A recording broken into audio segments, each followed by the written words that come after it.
feliz de compartir con ustedes este hermoso día y me siento en casa, me siento en casa. Ustedes son una iglesia que hace sentir el corazón alegre, así que pues felicidades por esto, porque me siento en casa y también me siento en casa por un segundo motivo y como decía Susi, tenemos la oportunidad de habernos conocido hace muchos años.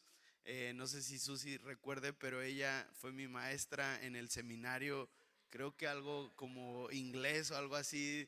Ella nos estuvo dando una materia de inglés y bueno, luego conocí a Antonio cuando todavía ellos eran solteros. No sé, aquí cuando uno se refiere a hace muchos años, uno no hace un gesto de no, ¿ustedes no hacen eso? ¿Sí hacen este gesto? Ok, voy a volver a decir, ok. Yo conocí a Susi hace más de como 13, 15 años. Eso. O sea, que ya ha llovido, ¿no? Y ellos eran solteros, luego bueno, el Señor les unió en un matrimonio hermoso. He seguido toda la historia de Oasis por redes sociales, soy un fan de Oasis por redes sociales, he visto el crecimiento, la construcción, cuando os habéis movido para aquí, soy fan de lo que Dios está haciendo en medio de ustedes y puedo sentir que la presencia de Dios está en este lugar. ¿Alguien puede sentir la presencia de Dios en este lugar? ¿Por qué no le das un fuerte aplauso al Señor porque Él está aquí?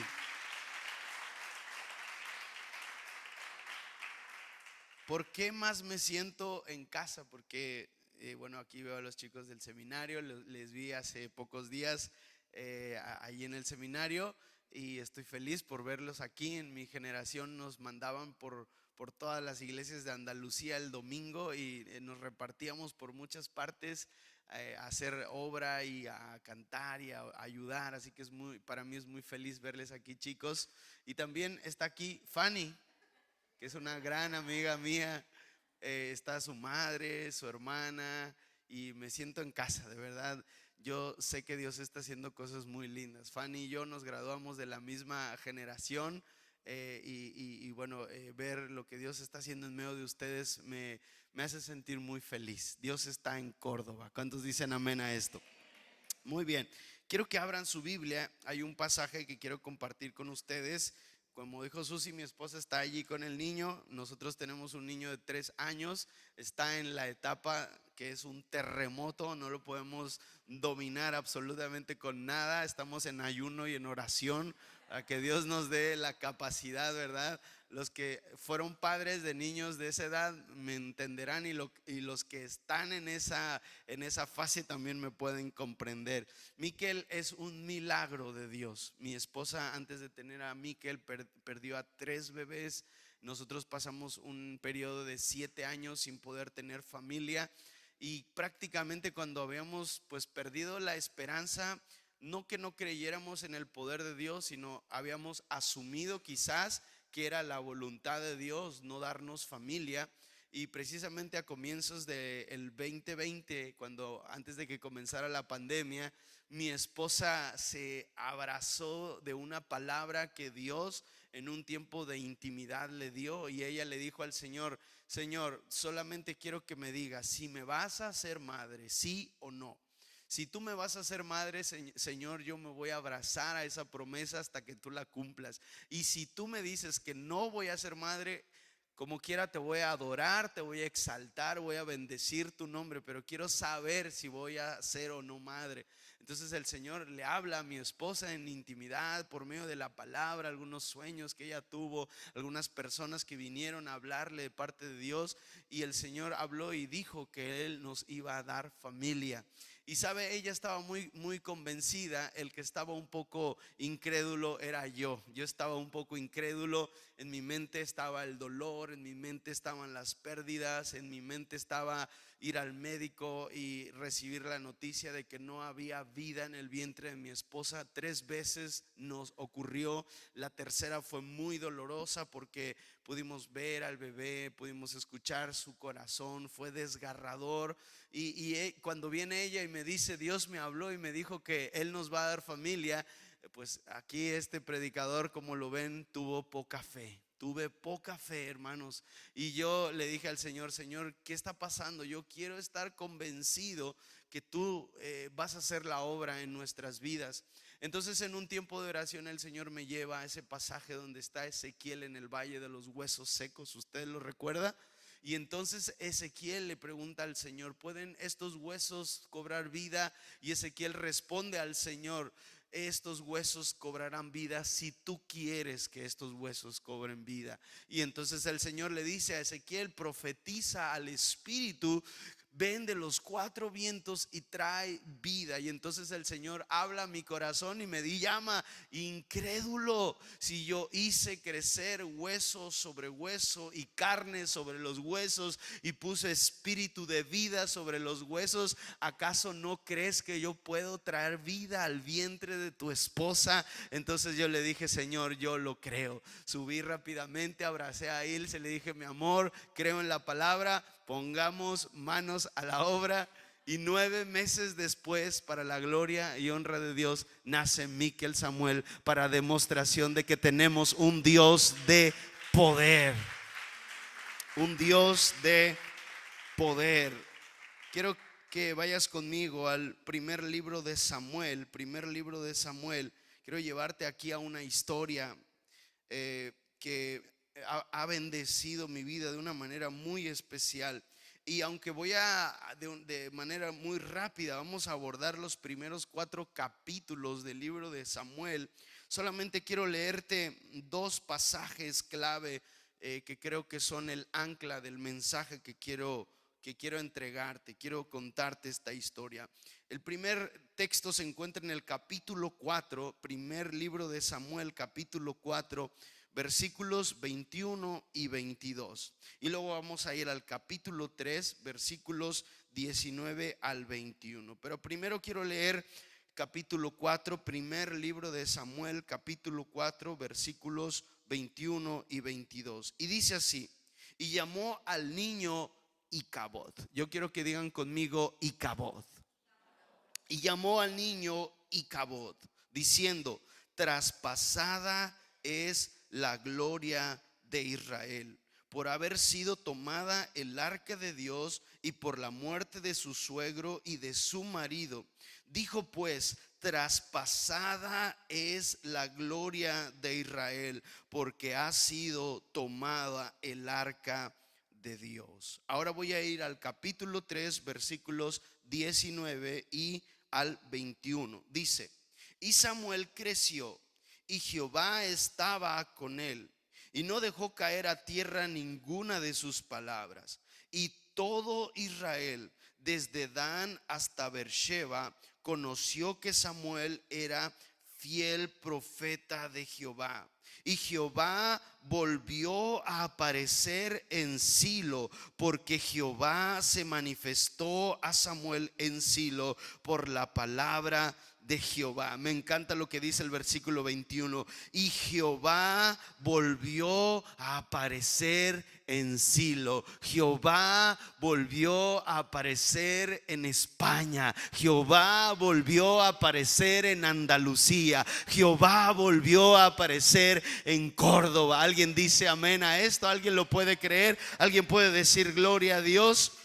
Oremos al Señor. Padre, te damos gracias porque reuniste a tu iglesia, a esta hermosa comunidad de creyentes, hermanos y amigos, padres y madres, con el único deseo de honrar tu nombre. Pedimos que en este momento tu palabra, Señor, tu palabra pueda levantarnos, pueda redarguir nuestros corazones, pueda instruirnos, pero sobre todo, Señor, que tu palabra traiga un fruto. Señor, es mi deseo en esta mañana que al yo irme de este lugar, Señor, quede una semilla, y esa semilla al tiempo, quizás a la semana o quizás al mes o a los 6 meses, esa semilla que hoy va a ser plantada por medio de tu palabra pueda traer fruto, Señor. Si hay algún enfermo mientras yo predico, sánale. Si hay algún, Señor, atribulado mientras escucha esta palabra, libérale. Si Si hay alguien, Señor, que haya venido con una angustia en el corazón,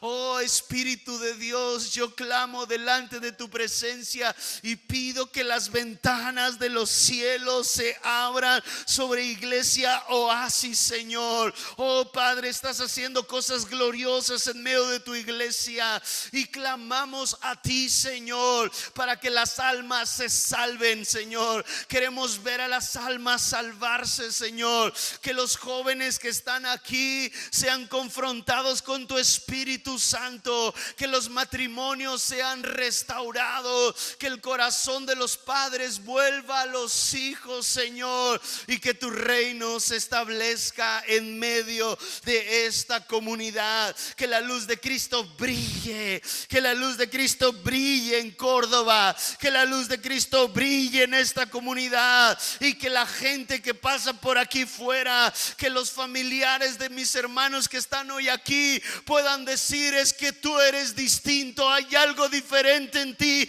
y yo quiero esa luz que tienes en el corazón. Te damos gloria y honra porque tú la mereces. Aleluya, amén. Puede darle un fuerte aplauso al Señor por su palabra.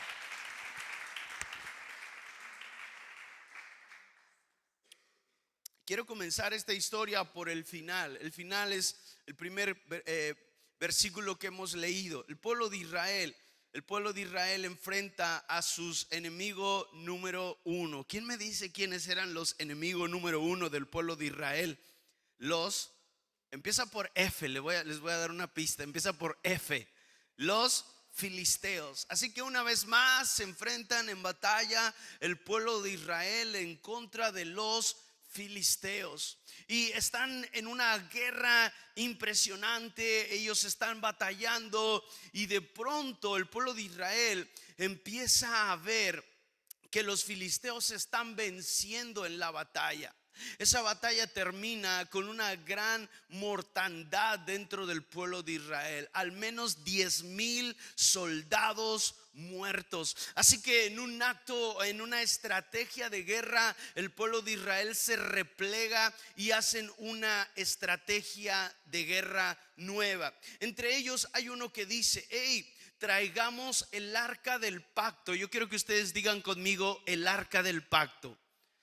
Uno de ellos se le ocurre una gran idea y es traer el arca del pacto. Ahora usted se preguntará: ¿qué es el arca del pacto? El arca del pacto, en este momento de la historia, que estamos hablando de la historia antigua, del Antiguo Testamento, el arca del pacto representaba el artefacto que literalmente contenía la presencia de Dios. Este artefacto estaba guardado en un lugar dentro del templo de Israel que se denominaba el lugar santísimo. El arca del pacto nadie la podía tocar porque condensaba la gloria de Dios. Si una persona cualquiera, común y corriente, tocaba el arca del pacto, podía morir en el acto. Solamente una vez al año un hombre llamado el sumo sacerdote podía entrar y tocar el arca del pacto y adorar a Dios.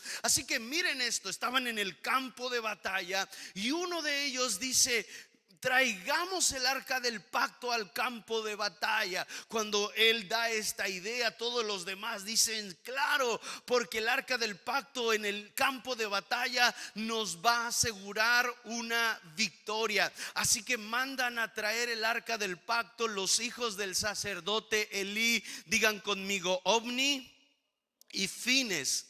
Es el nombre de los hijos del sacerdote Elí. Así que ellos traen el arca del pacto, y cuando el arca del pacto llega al campo de batalla, hay un grito de guerra, hay un estruendo de guerra.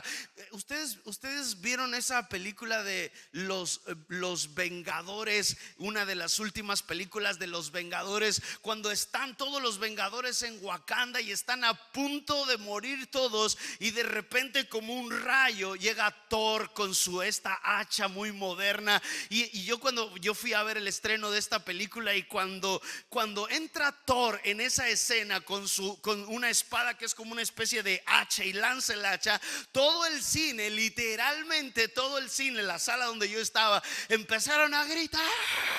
Y la gente en el cine. Ahora imagina que tú eres uno de los del ejército de Israel, estás en el campo de batalla, están perdiendo, y el arca del pacto, que representa la gloria misma de Dios, llega al campo de batalla. ¿Cuál sería la reacción de la iglesia Oasis si el arca del pacto entrara por las puertas de esta iglesia? En esta iglesia la única optimista es Susi. Voy a volver a preguntar, a ver, a la cuenta de 3, ¿cuál sería la reacción de la iglesia Oasis si el arca del pacto, la misma gloria de Dios, llegara a nuestras paredes? A ver, 1, 2, 3.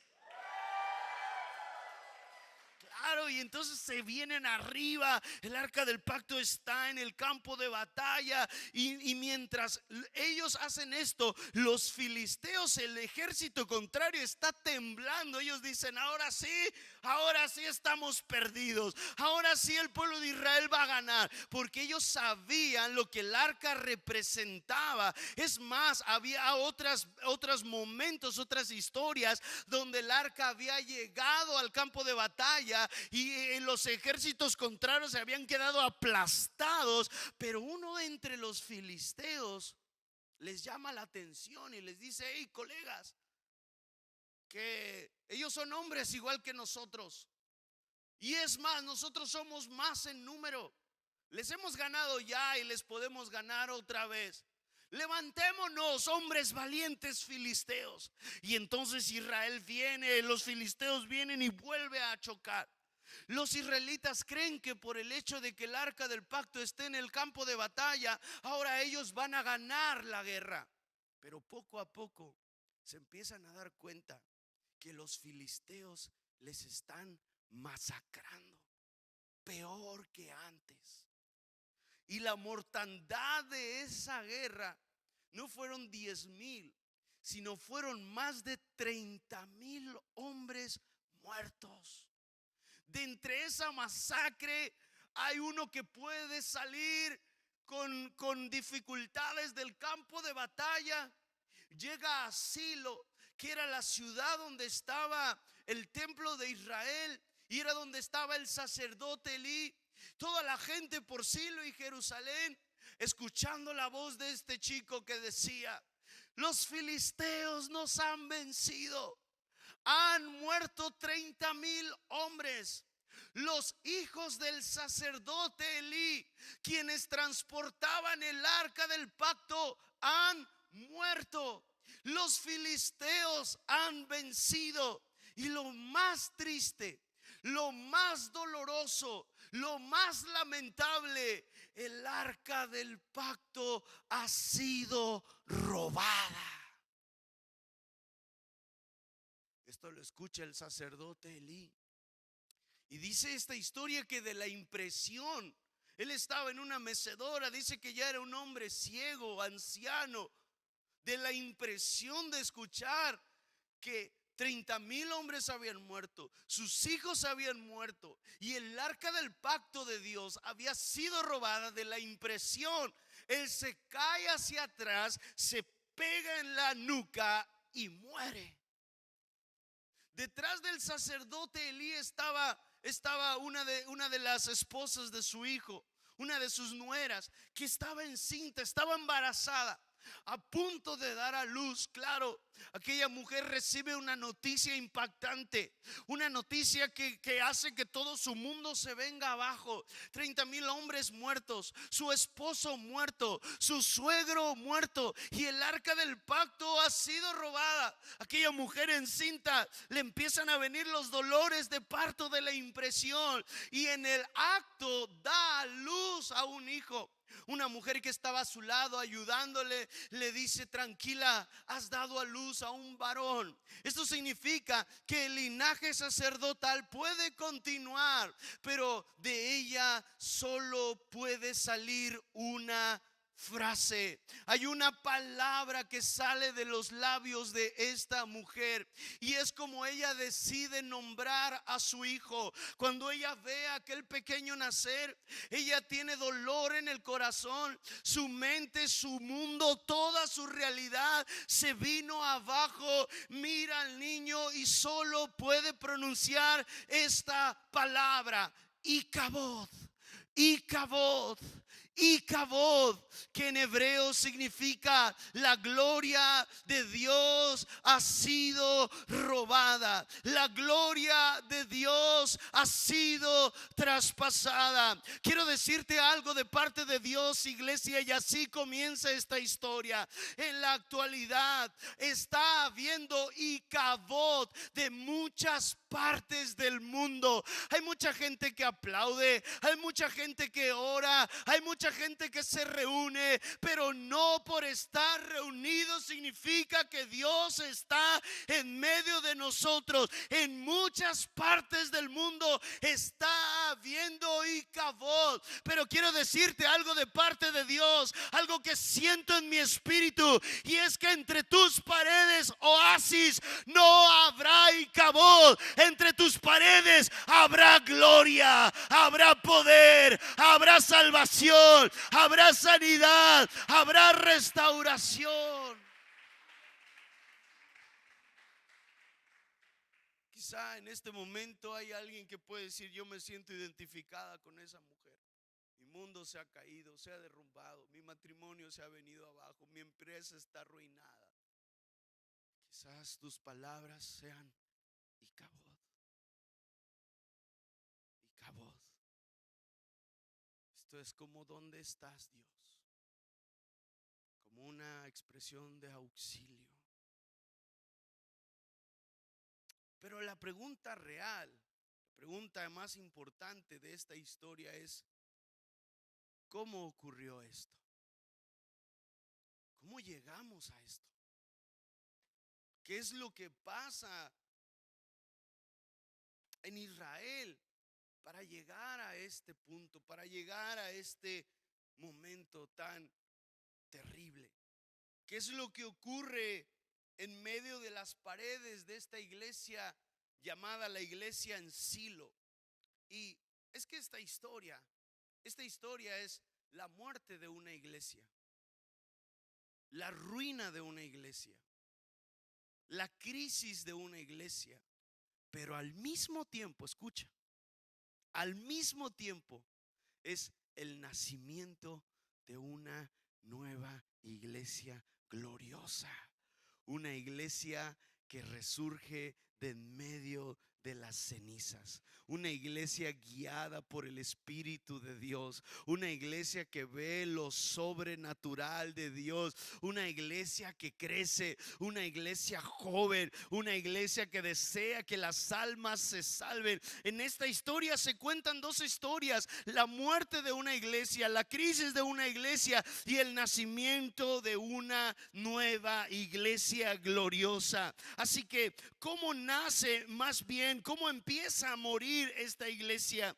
De lo primero que te quiero hablar es de tres características de una iglesia en crisis. ¿Cómo llegamos a este punto? ¿Cómo llegamos a tener 40,000 soldados muertos, los hijos del sacerdote muertos, el sacerdote muerto y el sucesor llamado Icabod sin gloria? Y lo más terrible, una iglesia que ya no tenía entre sus cuatro paredes la presencia de Dios. Quiero decirte algo, iglesia, de parte de Dios. Pueden faltarnos muchas cosas en medio de nosotros. Puede que no tengamos los mejores asientos, puede que no tengamos la mejor tecnología, puede que no tengamos el mejor estacionamiento, puede que no tengamos la mejor iluminación o el mejor acondicionamiento en nuestra iglesia, pero algo que jamás puede faltar en medio nuestro es la presencia de Dios. Esfuérzate por tener en medio de tus paredes la gloria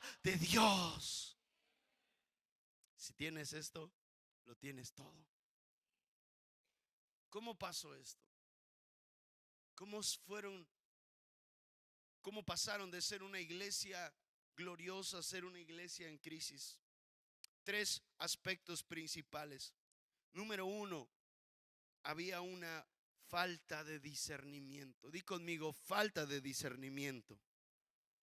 ¿Sabes que para esta historia se dice que el sacerdote Elí era ya muy anciano? El sacerdote Elí sería como el pastor de esta iglesia, ¿verdad?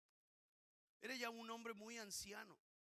Y en una ocasión dice la historia que vino Ana, la madre de Samuel, con una crisis en su alma.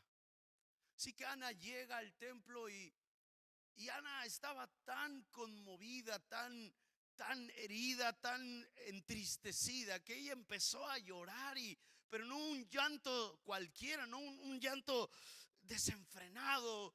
Dice el pasaje que había agonía en el corazón de Ana. Y de repente Elí la mira, y lo que Elí discierne o maldiscierne es que Ana estaba borracha, que Ana estaba ebria. Entonces ella voltea a ver a Ana y le dice: venga, mujer, levántate, deja que se te pase la borrachera y luego ya vienes a orar, ya vienes a pedirle algo al Señor. Pero Elí había perdido el discernimiento. ¿Qué es el discernimiento, hermanos, iglesia? El discernimiento es la capacidad de poder entender lo que está pasando a nuestro alrededor. Ahora imagínense, si Elí no tenía discernimiento, que era el pastor de la iglesia, imagínense todo el resto de la iglesia. No había discernimiento, no había la capacidad de entender lo que estaba pasando en su alrededor. Me encanta la historia de Jonás cuando él recibe la instrucción de parte de Dios de ir y predicar a Nínive, a un lugar de gente muy pecadora. Así que Jonás le dice al Señor: a cualquier lugar menos a Nínive. Se embarca al lado contrario, a un lugar llamado Tarsis, se mete a un barco y en medio de esa travesía dice la historia que viene una gran tempestad. Ustedes lo recuerdan, ¿verdad? Desde niños sabemos esta historia. Pero hay un detalle interesante aquí, y es que el capitán del barco y los tripulantes supieron que esa tempestad no era casual. Ellos entendieron que lo que estaba pasando con la climatología no era algo natural. Así que entre ellos empezaron a decir: oye, ¿estás notando que las nubes están muy negras, que el mar está muy embravecido, la lluvia? Esto no es normal. Hemos hecho esta ruta miles de veces y nunca nos ha pasado nada. Así que seguramente esto será culpa de alguno de nosotros que ofendió a su Dios. Así que vamos a ponernos cuentas a nuestros dioses. Vamos a ver qué es lo que está pasando. Ellos discernían el ambiente antes que Jonás. Hay algo que está pasando en nuestro entorno. Yo no sé si ustedes lo notan, lo han escuchado por el internet, la prensa, la televisión. Hay una incertidumbre. Se escucha de guerra, se escucha de inflación, se escucha de desastres naturales, se escucha de aumento de la criminalidad, se escucha del avance de las tecnologías. Hay un sentimiento extraño. Nosotros hemos estado estos días viajando por varios aeropuertos de España y de Europa. Hay una sensación extraña. La misma gente está empezando a notar que los tiempos están cambiando. Gente que no es cristiana, gente que nunca ha oído del evangelio. Quiero decirte, iglesia, hoy más que nunca necesitamos clamar al Señor para que Él nos dé discernimiento, la capacidad de entender estos tiempos. A buscar a Jonás va el capitán del barco y le tiene que despertar. Le tiene que decir: Jonás, que no ves que nos hundimos. Y a veces este adormecimiento que tiene Jonás es la rutina diaria. Los problemas, las circunstancias que estamos viviendo, el internet, las redes sociales, la pornografía, el alcohol, la misma sociedad. Pero un impío tuvo que venir a despertar a Jonás. Jonás, despierta. ¿No ves que nos hundimos? Iglesia, que el Espíritu Santo deposite sobre ti su Santo Espíritu y que puedas tener la capacidad de discernir que Cristo está a las puertas, que tenemos que predicar la preciosa semilla de salvación, ir andando y llorando el que lleva la preciosa semilla, pero pronto volverá con regocijo trayendo sus gavillas. Iglesia Oasis, te animo en el nombre del Señor. Sigue predicando, sigue hablando de la cruz de Cristo, sigue evangelizando a tus amigos, a tus hermanos, a tus familiares. No te canses de anunciar que Cristo viene pronto. Aleluya. ¿Alguien está esperando aquí a Cristo? Elí no tenía discernimiento, pero también había una falta de moral. Dice la historia que los hijos de Elí, Ofni y Fines, eran hombres muy malos, muy malos. La moral se había rebajado hasta los suelos. Ellos esperaban a que las personas vinieran al templo para robarles la comida, dice una de esas versiones. También dice que ellos, los hijos del sacerdote Elí, se aprovechaban sexualmente de las mujeres que venían a orar al templo. Imagina lo que estaba pasando. Imagina cuando no hay discernimiento, no hay visión. Cuando no hay visión, no hay moral. Y la tercera gran crisis de esta iglesia es que no había palabra, no había palabra, no había visión. El capítulo 3, versículo número 1 dice: y el joven Samuel ministraba a Jehová en presencia de Elí, y la palabra de Jehová escaseaba en aquellos días. No había visión con frecuencia. ¿Te das cuenta de esto? La palabra de Jehová escaseaba en aquellos días. Y si no hay palabra, si no hay discernimiento, si no hay moral, no hay camino, no hay visión, no hay palabra, no hay frescura. Iglesia, estamos viviendo tiempos complejos. Para los filósofos, los sociólogos alrededor del mundo están impactados con lo que las nuevas generaciones están viviendo. Pero quiero decirte algo de parte de Dios: si tú anclas tu vida, tu ministerio, tu testimonio en la roca que es Cristo Jesús, pueden venir vientos y mareas, que tus pies van a permanecer en la roca que es Cristo. Ánclate en Jesús. Ánclate en Jesús. Ánclate en Cristo. Y en medio de esta crisis, en medio de estas cenizas, en medio de estas circunstancias, tú puedes decir: ¿qué de bueno puede salir de ahí? Yo llegué a España en el 2002, cuando se decía que España era el cementerio de los misioneros. Una sequedad, una frialdad sobre esta nación. Y entonces empezó a venir gente local, fusionada con gente extranjera, creyendo en una promesa de Dios, que la gloria postrera sería mayor que la gloria primera. Porque España ya vivió tiempos de gloria en el Evangelio. Antes de toda esta inquisición que hubo a los cristianos en España fue uno de los países de Europa que la llama de la reforma protestante ardió de manera impresionante. Eso fue una gloria. Pero tiempo después vino una debacle, una tristeza. Y entonces el Señor empezó a levantar fuegos en esta nación.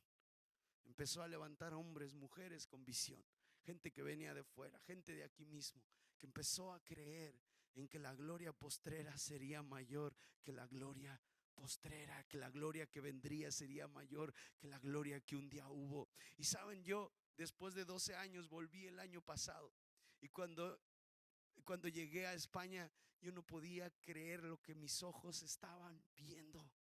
Dios está en esta nación. Iglesia Oasis, Dios se está moviendo en España.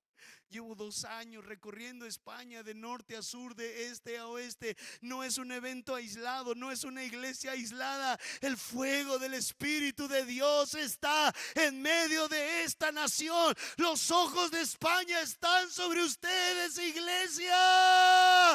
En medio de la crisis, en medio de la tempestad, en medio de las ruinas, el Señor está levantando una iglesia poderosa. ¿Alguien lo cree en esta hora? Si tú lo crees, dale un fuerte aplauso al Señor y dile: yo lo creo, yo lo creo, yo lo creo. Finalizo con esto: 3 características de una iglesia en avivamiento, 3 características de una iglesia que resurge en medio de la tempestad. Número 1, es una iglesia que va a experimentar el quebrantamiento y la devoción. Dice la historia que Ana, la madre de Samuel, estaba quebrantada del alma y el corazón. Había un dolor en el alma de Ana. Dice la escritura que ella vino al templo y clamaba al Señor. El dolor de Ana es que ella nunca había podido ser madre. Ella estaba frustrada, ella estaba rota por dentro, ella estaba devastada. Esa era su realidad. Ahora te pregunto: ¿cuál es tu realidad? ¿Y qué es lo que tu realidad está propiciando en ti? Porque tú no tienes la capacidad de elegir en qué familia naciste, en qué barrio naciste, en qué país naciste. Tú no escogiste eso. No escogiste tu estatura, el color de tu piel. No escogiste la familia con la que te tocó nacer. No escogiste muchas enfermedades de las cuales estás sufriendo hoy. Tampoco tú las escogiste. Hay muchas cosas en la vida que tú no tuviste la capacidad de elegir, pero hay algo que sí puedes elegir, y es qué es lo que va a nacer del dolor. Eso tú sí lo puedes elegir. Y sabes una cosa: Ana escogió que de su dolor brotara quebrantamiento, que de su dolor brotara adoración, que de su dolor brotara clamor al Señor. Lo que Ana no sabía, lo que Ana no sabía es que ella estaba siendo usada por Dios para que viniera al mundo Samuel, un niño que traería restauración a toda una nación. Que tu dolor produzca avivamiento, que tu dolor produzca salvación de almas, que tu dolor produzca gloria de Dios. El corazón de Ana estaba roto, pero de ese corazón roto brotó avivamiento. ¿Qué está brotando de tu corazón? ¿Qué está brotando de tu corazón? ¿Qué más? Además de haber quebrantamiento y devoción, había trabajo y dedicación. Me encanta lo que dice el versículo 18 del capítulo 2 del primer libro de Samuel. Dice: y el joven Samuel ministraba en la presencia de Jehová, vestido de un efod de lino. ¿Sabes cuándo hacía esto Samuel? Él veía el pecado. Me encanta esto, porque él tenía el peor de los ejemplos. Hay toda una generación escondiéndose detrás de los pecados de los demás para no superar sus propias situaciones personales. Es que el pastor peca, el hijo del pastor peca, el diácono peca, el líder peca, el de aquí peca, el del internet peca, todos pecan, entonces yo ya estoy cubierto. Pero Samuel es el claro ejemplo de que tú puedes ser luz, inclusive teniendo a tu alrededor los peores ejemplos de vida. Él tenía los peores ejemplos de vida. El sacerdote Elí sin discernimiento, los hijos de Elí pecando.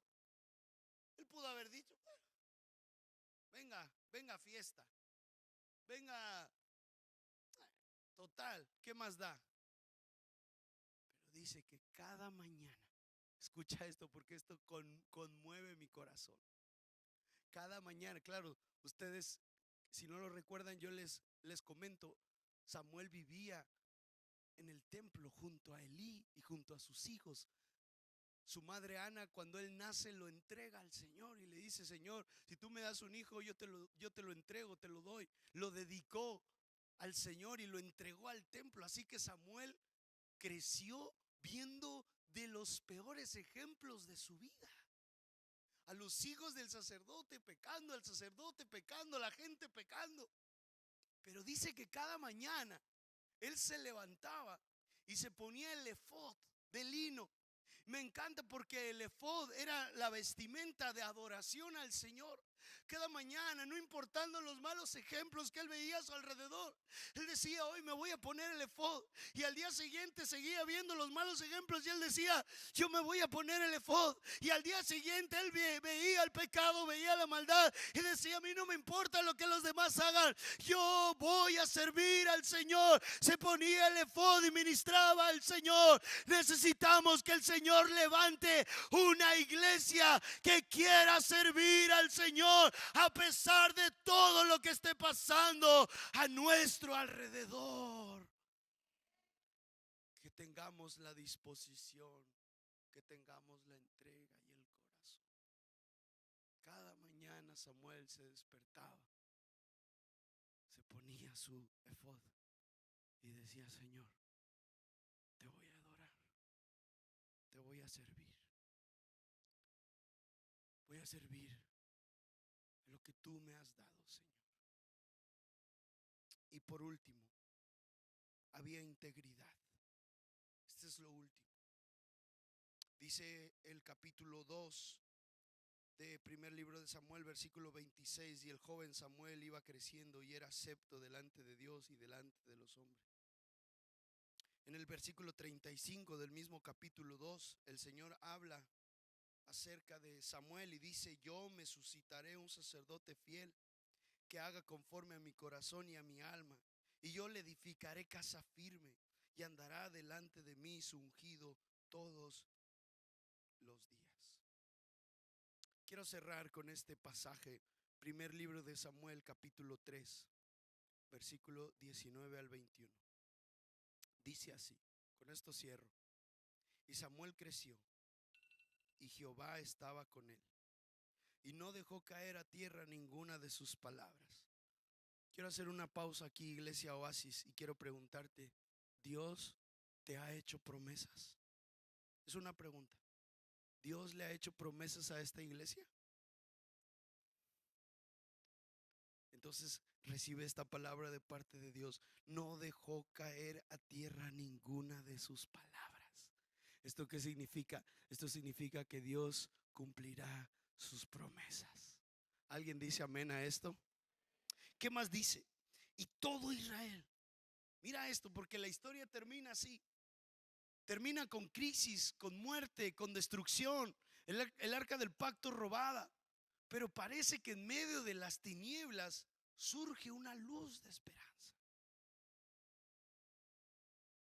Y dice: y de todo Israel, desde Dan, que estaba en el norte, hasta Beersheba, que estaba en el sur, conoció que Samuel era fiel profeta de Jehová. Y Jehová volvió a aparecer en Silo, porque Jehová se manifestó a Samuel en Silo por la palabra de Jehová. ¿Qué es lo que está diciendo el Señor acerca de Silo? Acerca de lo que Dios está haciendo. Él está diciendo en pocas palabras lo siguiente: habrá un momento donde se va a hablar de lo que Dios está haciendo en Silo, desde el norte de Israel. Escucha esto, Iglesia Oasis. Desde el norte de Israel hasta el sur de Israel, desde el este hasta el oeste, se hablará de las maravillas que Dios está haciendo en medio de ustedes. ¿Hay alguien que lo crea esto? Hay alguien que crea esta palabra desde el norte de España hasta el sur de España, del este de España al oeste de España. Se hablará de las maravillas que Dios está haciendo en la iglesia Oasis en Córdoba, España. ¿Alguien cree esta palabra de parte de Dios? La gloria postrera será mayor que la gloria primera. Dale un fuerte aplauso al Señor si tú lo crees. Quiero pedirte que te pongas de pie y quiero hacer un llamado breve. Hemos avanzado en